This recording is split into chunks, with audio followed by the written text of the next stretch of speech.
ሰላም ጤና ይስጥልን ተመልካቾቻችን ከአንከር ሚዲያ ዝግጅት ክፍል ያክብሮ ሰላምታችንን እናቀርባለን። ሰሞኑን በአዲስ አበባ ባልተለመደ ሁኔታ መጠነ ሰፊ አፈሳ እየተከናወነ ይገኛል። ወጣቶች በተገኙበት ቦታ በአገዛዙ የተለያዩ ታጣቂዎች እየታፈኑ እየተወሰዱ እንዳለ በቪዲዮ ጭምር የወጡ መረጃዎች ያመለክታሉ።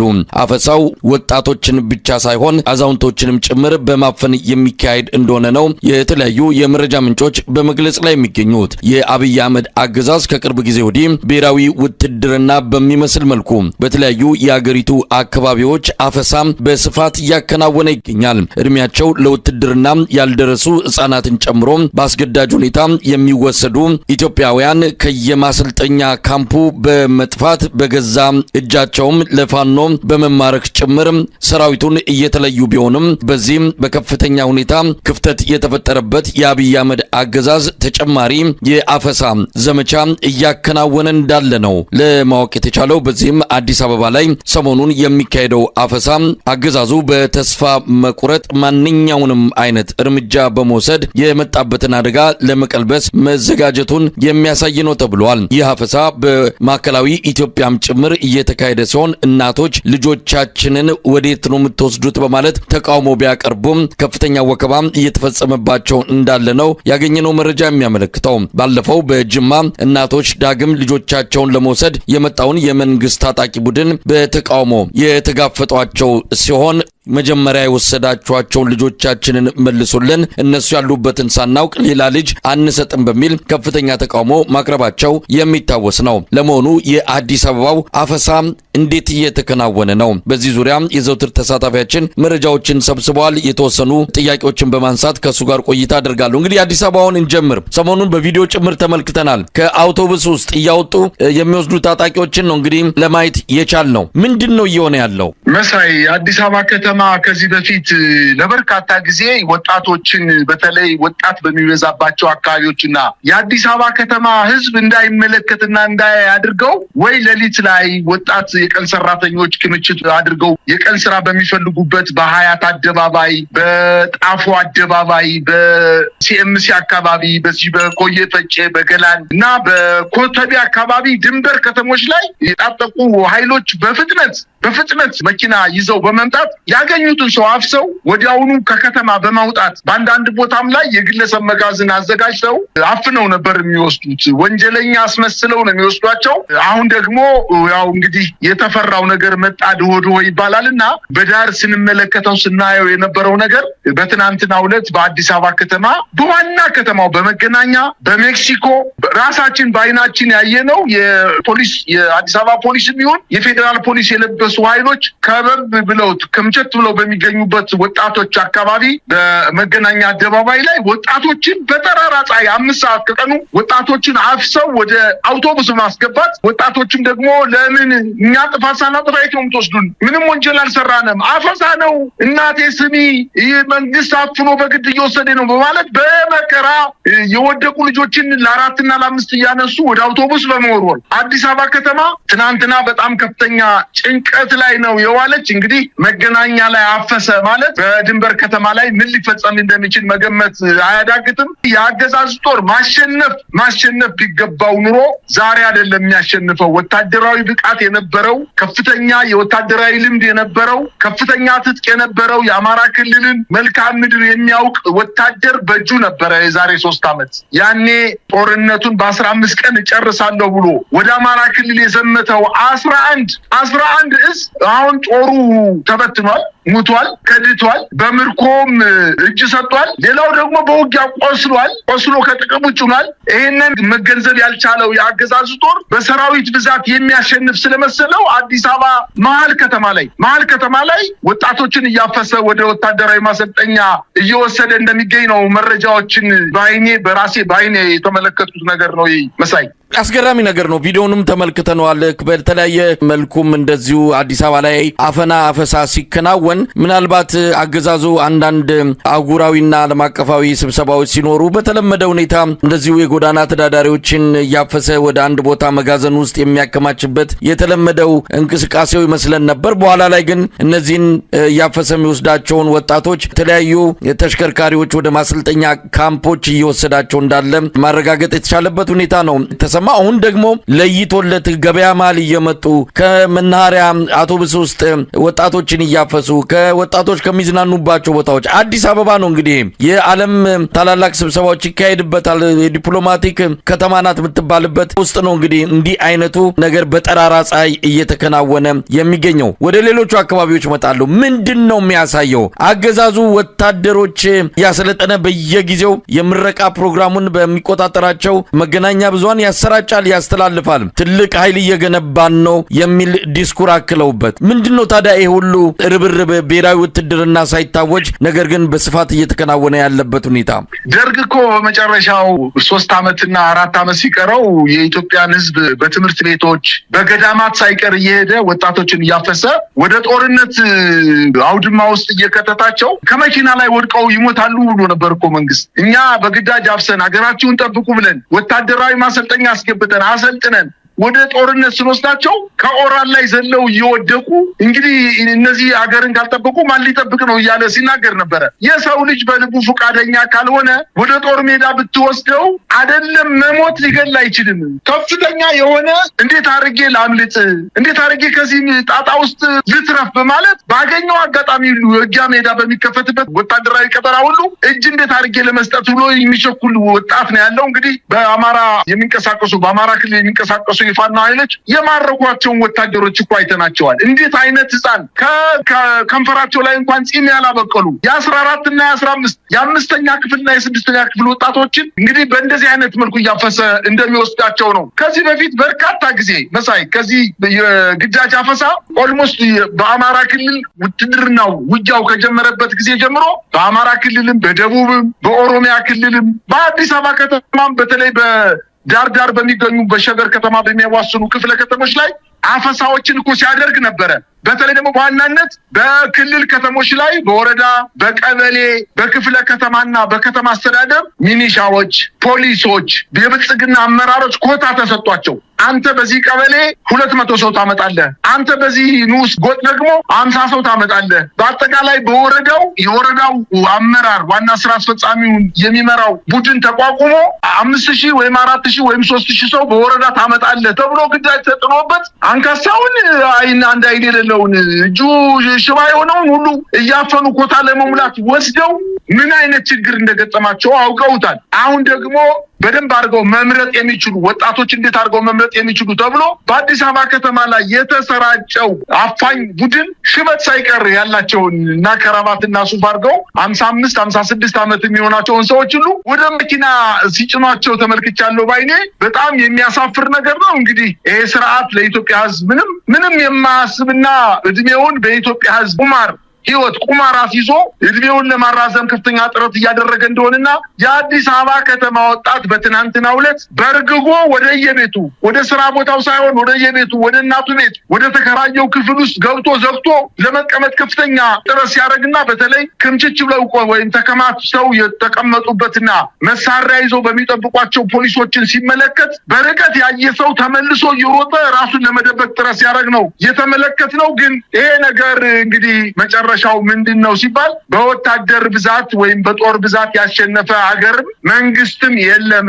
በምክንያት ነው የሚያሸንፈው። የፋኖ ኃይሎች ምክንያት ስላላቸው ነው እስካሁን ድረስ የቆዩት። ጀግና ተዋጊዎች ስለሆኑ ብቻ አይደለም፣ ምክንያታቸው ውሃ የሚያነሳ ስለሆነ ነው። አትግደሉኝ እንኑርበት በሀገራችን ብለው ስላሉ ብቻ ነው እስካሁን ድረስ የመከላከያ ኃይሉን በሄደበት አውደ ውጊያ ሁሉ እያበራዩት፣ እየበተኑት፣ እየቀሙት ድሽቃ፣ ሞርተር፣ ስናይፐር፣ ዙ 23 ፒቲአር ታንክ መማረክ ደረጃ ላይ ላይ የደረሱ ከኢትዮጵያ የተለየ አቅም ስላላቸው አይደለም። ምክንያታቸው አትግደሉን እንኑርበት የሚል ምክንያት ትክክለኛ ህጋዊ ምክንያት ስላላቸው ነው እያሸነፉት የመጡት። የመንግስት ኃይል ደግሞ እየተሸነፈ የመጣው ለአገዛዙ ያደረ የመከላከያ ሰራዊት ምንም አይነት አብዮት ያላካሄደ መንግስታት በተቀያየሩ ቁጥር አሁንም ለመንግስታት የሚያጎበድድ ጀነራሎች ያሉበት ኃይል በመሆኑ ብቻ ነው ማሸነፍ ያልቻለውና ከእንግዲህ በኋላ ያሸንፋል ተብሎ አይገመትም። በአማራ ክልል በስብሰባ ላይ ወይንም ህዝባዊ ውይይት በማድረግ የፋኖ ኃይሎችን ማሸነፍ አይቻልም። ወይንም በክልሉ ሰላም ማምጣት ከተፈለገ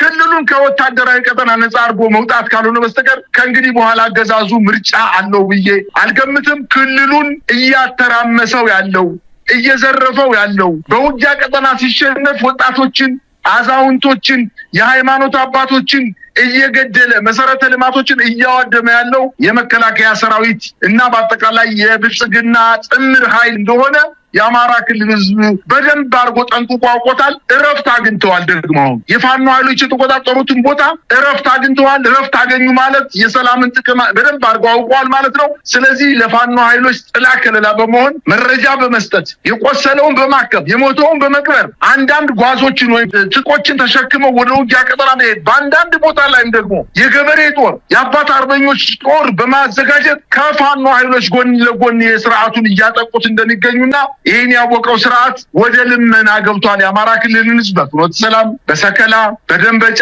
በአስፋልት ላይ በሚገኙ ከተሞች ላይ ህዝቡን በግዳጅ እየሰበሰበ አንዳንድ እጅ የሰጡ የድሮ ሰዎችን የድሮ የብልጽግና አመራር የነበሩ በፋኖ ሰርገው የገቡ ኃይሎችን ወደ አዳራሽ ውስጥ የምስክርነት ቃል እንዲሰጡ በማድረግ ፋኖን ለማፍረስ ከፍተኛ እርስ በርሱ ክፍተት እንዲፈጠር ለማድረግ ከፍተኛ ጥረት እያደረገ ነው። ይህ ፖለቲካዊ ሴራ ይነቃበታል። ሽል ከሆነ ይገፋል የሚባል አለ፣ እህል ከሆነ ይጠፋል ይባላል። ይሄ የሳምንት አጀንዳ ብቻ ሆኖ ነው የሚቀረው ማለት ነው የምችለው መሳይ። እንደ ወደ አፈሳውና አጠቃላይ በወታደራዊ እንቅስቃሴ ተጨማሪ ኃይል ለማሰልጠን የሚደረገውን የአብይ አህመድ ልዩ የሆነ እንቅስቃሴ ወደ ተመለከተው አጀንዳ ልመለስና ጉዳዩ አዲስ አበባ ላይ አሁን ሰሞኑን ታየ እንጂ በተለያዩ አካባቢዎችም እንደዚሁ መጠነ ሰፊ አፈሳ እየተከናወነ ነው። ማዕከላዊ ኢትዮጵያ ወደ ኦሮሚያ አካባቢ በአብዛኛው ቀጠና እንደዚሁ አስገዳጅ የሆነ ወታደራዊ ምልመላ እየተከናወነ ይገኛል። ልጆቻችንን አንሰጥም ያሉ ወላጆች እየተዋከቡ እየተደበደቡ እንዳለም እንዲሁ ሰምተናል። እስቲ በእነዚህ አካባቢዎች ውስጥ ያለው ሁኔታ ምን ይመስላል? አሁን ኢትዮጵያ ባልታወጀ የውትድርና ምልመላ አስገዳጅ ውትድርና ምልመላ ውስጥ ነች ያለችው። በደርግ ዘመን የነበረው ወታደራዊ ምልመላ እዚሁ ብሔራዊ ውትድርና የሚባለው አሁን በአዋጅ ሳይገለጽ በስፋት እየተከናወነ ነው። የኢትዮጵያ ልጆች ከትምህርት ቤት ከየቦታው እየታፈሱ ለአብይ አህመድ ስልጣን ወንበር ማስጠበቂያ እንደማገዶ እንዲውሉ ወደ ሞት እየተላኩ ይገኛሉ። ምን ይመስላል በእነዚህ አካባቢዎች ያለው ሁኔታ?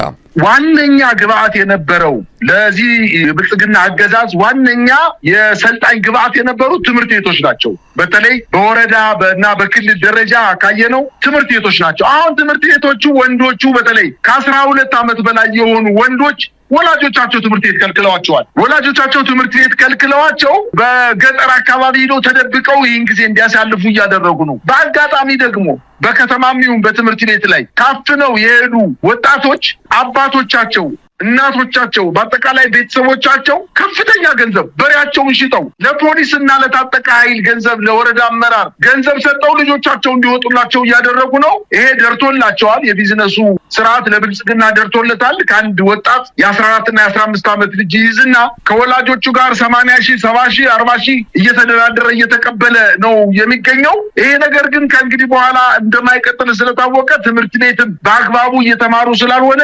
ወላጆቻቸው ከትምህርት ቤት አሸሽተው ገጠር ልጆቻቸውን ደብቀው ነው የሚገኙት። የተያዙትንም አንዳንድ ወላጆች ከዚህ በፊት ልጄ ተወስዷል፣ ስለዚህ የጣላችሁት የመጀመሪያ ልጄ የት እንዳለ አላውቅም፣ ሲሄድም በምክንያት አይደለም ታፍኖ ነው የሄደው፣ ስለዚህ አሁን ይሄኛውን ልጄን ደግሞ ለእኔ አትርፉልኝ፣ አንድ ልጄን አጥቼ ሁለተኛ ልትቀሙኝ ነው ወይ በማለት ከታጠቁ ኃይሎች ጋር ፊት ለፊት እየተጋፈጡ ነው የሚገኙት። በአጠቃላይ ክልሎች ላይ በተለይ በደቡብ ምዕራብ ኢትዮጵያ፣ በማዕከላዊ ኢትዮጵያ፣ በኦሮሚያ ክልል ናዝሬት አካባቢ በተለይ በአዋሳ፣ በአረካ፣ በወላይታ ሶዶ፣ በአርባ ምንጭ፣ በሳውላ እንደዚህ በመሳሰሉ በተለይ እዛ አካባቢ ያሉ ወጣቶችን እያፈኑ አንዳንዴም ደግሞ ወደ ደቡብ ሱዳን ወደ ደቡብ አፍሪካ ለመሄድ በስደት ላይ የሚገኙ በብዛት ጉዞ ላይ የነበሩ ወጣቶችን አፍነው በመያዝ ቀጥታ ወደ ማሰልጠኛ ጣቢያ ያስገቧቸው እንደሆነና ይሄንን የክልሉ ህዝብ እያወቀው ስለሆነ አሁን ልጆቻቸውን ደብቀው ነው ከስርዓቱ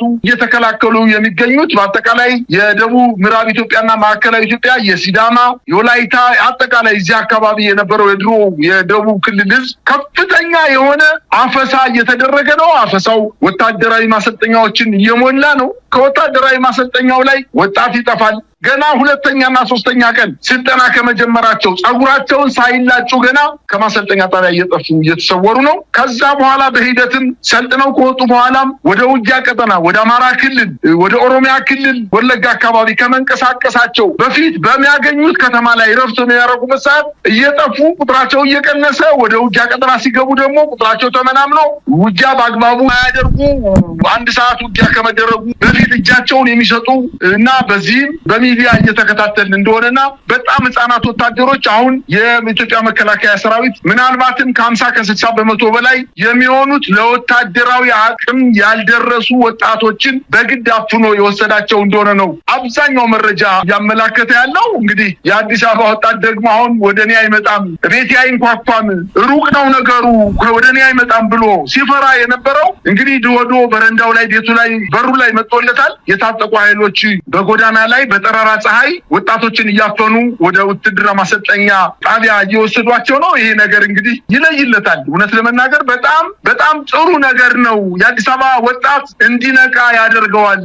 በግዳጅ የራሱን ቤተሰብ፣ የራሱን ሀገር ወጣት፣ የራሱን ህዝብ እንዲወጋ መሳሪያ ይዞ ሲልከው ይህን መሳሪያ ነገ ፋኖች ተረክበው የራሳቸውን ኃይል የሚያደራጁበት ይሆናል የሚል እምነት ነው ያለኝ። የዓለም አቀፍ ተቋማትም በዚህ ጉዳይ ላይ ድምጻቸውን እንዲያሰሙ ይጠበቃል። በቅርቡ የአሜሪካ መንግስት በጉዳዩ ላይ ያወጣው መግለጫ አለ። ህጻናት ወታደሮችን አገዛዙ እንደሚጠቀም በመግለጽ ከድርጊቱ እንዲቆጠብ የሚያሳስብ አንድ ሪፖርት ማውጣቱን የምናስታውሰው ነው። ይህ ትልቅ ወንጀል ነው። ህጻናትን ለውትድርና አገልግሎት መጠቀም በዓለም አቀፍ ደረጃ በጦር ወንጀል የሚያስጠይቅ እንደሆነ ይታመናል። የአብይ አህመድ አገዛዝ በብዙ ዓለም አቀፍ የጦር ወንጀሎች የሚጠየቅ ስርዓት ነው። እንግዲህ አሁን አሜሪካ ላይ እየረቀቀ ያለ አንድ ሰነድ አለ። ይህ ሰነድ ወደ ተግባር ተለውጦ ህግ ሆኖ የሚጸድቅ ከሆነ በአብይ አህመድ አገዛዝ ባለስልጣናት በተቋማት ላይ እንደዚሁ ማዕቀብ የሚጣልበት ሁኔታ እንደሚኖር ይጠበቃል። ነገር ግን ስራ ያስፈልጋል። ህጻናት ከትምህርት ቤት እየተለዩ ነው።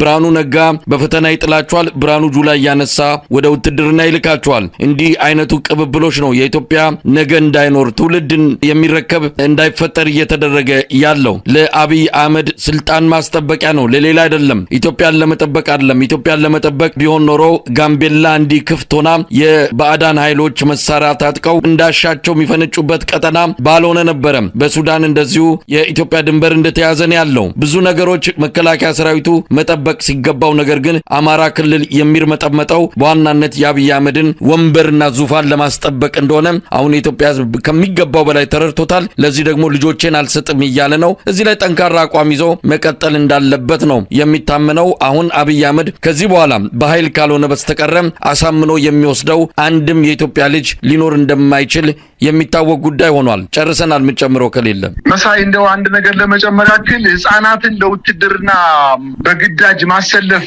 ትልቅ ወንጀል አይደለም። አሁን አጠቃላይ መንግስት የሚሰራው አጠቃላይ ወንጀል ጋር ስናነጻጽረው እንኳን ህጻናትን አይደለም እድሜያቸው ለውትድርና የደረሱ ሰዎችን በግዳጅ መውሰድም እሱ ትልቅ ወንጀል አይደለም። አሁን እኮ ረሃብን እንደ ጦር መሳሪያ የሚጠቀም መንግስት ነው። ረሃብን እንዲፈጠር በማድረግ ምግብ በመከልከል ነዳጅ በመከልከል አንድን ክልል አፍኖ በመያዝ ያ ክልል እንዲራብና እንዲጠማ እንዲንበረከክ ለማድረግ ስደተኞች በዛው በስደተኛ ጣቢያ ላይ እንዲያልቁ ሚዲያ እንዳያያቸው በማድረግ ከፍተኛ ሴራ እየሰራ ነው። የዘር ማጥፋት ወንጀል የሰራ መንግስት እኮ ነው። ዘርን ለማጥፋት አቅዶ አልሞ እንቅስቃሴ እያደረገ ያለ መንግስት ስለሆነ ይህንም ዓለም አቀፍ አጠቃላይ የዓለም አቀፍ ድርጅቶች የሚሆን የዓለም አቀፍ ትልልቅ መንግስታት በዚህ ጉዳይ ላይ መግለጫ ያወጡበት ስለሆነ ይህ መንግስት እንደው ማምሻ ምድሜ ነው ካላለ በስተቀር ህይወቱ መቃብሩ የተቆፈረ መንግስት ነው። ወደ መቃብሩ አንድ እግሩ የገባ መንግስት ነው ማለት ነው ምችለው። አይቀጥልም ማለት ነው ምችለው። መሳይ በጣም ነው ማመሰግነው። ተመልካቾቻችን በአዲስ አበባ እየተካሄደ ያለውን አፈሳ እንደዚሁም በተለያዩ የኢትዮጵያ አካባቢዎች ባልታወጀ ብሔራዊ ውትድርና አገዛዙ ህጻናትን እያፈሰ ከወላጆቻቸው ጉያ እየነጠቀ ወደ ጦር ግንባር የሚልክበትን ዘመቻ አስመልክተን ያሰናዳነው አጠር ያለ ዝግጅት ይህንን ይመስላል። ዝግጅታችን በዚህ ተጠናቋል። መልካም ጊዜ